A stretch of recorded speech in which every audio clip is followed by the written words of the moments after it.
Ready start. पश्चिम Asia में America और इजराइल के हमले के बाद ईरान ने जवाब के तौर पर जो मोर्चे खोले उसमें होर्मुज जलमार्ग को बाधित करना उसकी एक कारगर रणनीति साबित हुई है। इसी वजह से आज हालत यह है कि दुनिया के कई देश ईरान के सख्त रुख की वजह से कच्चे तेल और गैस के संकट का सामना कर रहे हैं।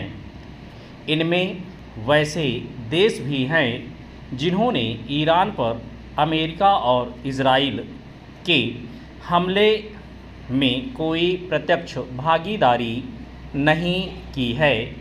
वे किसी भी पक्ष में मैदान में नहीं हैं और मतभेद के मुद्दों का हल संवाद के जरिए करने के समर्थक हैं। भारत ने भी पश्चिम एशिया में उभरे संकट का समाधान बातचीत से निकालने के लिए आवाज़ उठाई है। शायद यही वजह है कि अब ईरान ने होर्मुज जलमार्ग से चीन और रूस सहित जिन 5 देशों को अपने जहाज़ निकालने की छूट दी है उनमें भारत भी शामिल है। यूँ भारत आने वाले 4 जहाज़ पहले ही होर्मुज जलमार्ग को पार कर चुके हैं, लेकिन 18 जहाज़ उसी इलाके में फंसे हुए थे। ईरान के ताज़ा रुख के बाद उम्मीद जताई जा रही है कि भारत के बाकी जहाज़ वहां से निकलकर आ सकेंगे और इससे देश में तेल और गैस के गहराते संकट को कम करने में मदद मिलेगी। चेंज।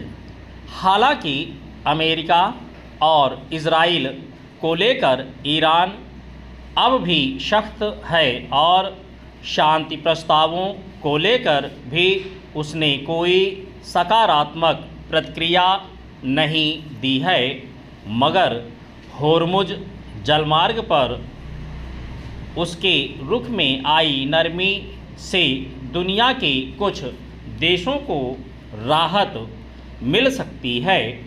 बाकी ईरान जिन्हें शत्रु देश मानता है उनके जलपोतों को लेकर वह अब भी सख्त है।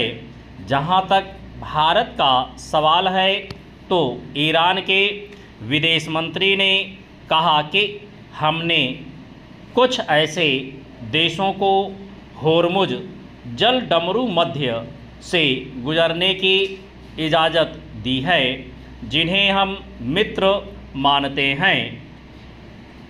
इसमें चीन, रूस, भारत, इराक तथा पाकिस्तान शामिल हैं।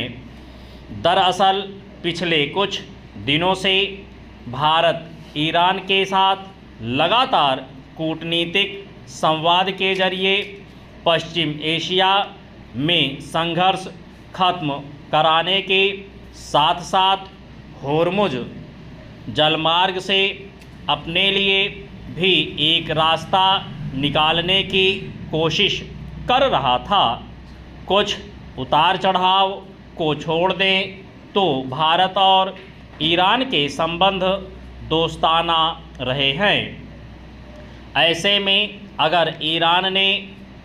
अगर होर्मुज जलमार्ग के रास्ते आवागमन के लिए भारत को भी सुविधा दी है तो कूटनीतिक संवाद के एक सकारात्मक हासिल के साथ साथ इसे उन्हीं संबंधों की एक कड़ी के तौर पर देखा जा सकता है।